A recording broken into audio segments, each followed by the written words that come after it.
what does rage bait mean?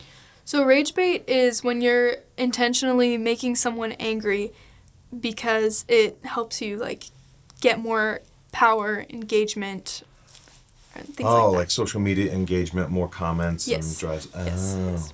Some people, make you angry unintentionally. Like, maybe your parent gets mad at you and that makes you angry.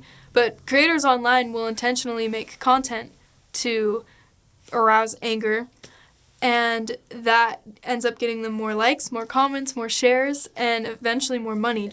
And when I looked into it, I realized it was actually a lot deeper than just a social media trend. Humans have a survival instinct to remember negative memories over positive ones, because if you remember, like, the things that can kill you, you'll survive longer. So our brain naturally is wired to pick out the negative things. So when someone makes content that is mostly negative, we'll remember it more, we'll be more enticed to engage with it, comment about it, argue with people, and then we'll still be thinking about it later in the day because our brain specifically picks it out instead of something good that happened in our day.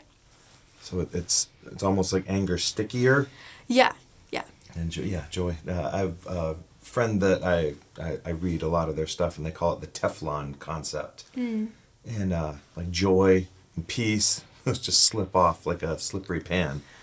But Yeah. do you think that's why, like, sometimes someone might wake up at 3 a.m. and they're still like... Yeah, their brain is literally programmed to remember things that are negative instead of things that are positive. Like, you'll rarely wake up at 3 a.m. and be like, oh, that cookie tasted so good. But you'll probably remember, like, an argument you had.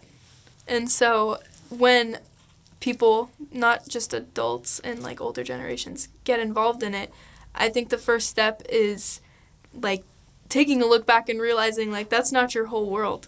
Your world is everywhere except for your phone. And if something's making you mad, there's no reason why you keep having to look at your phone.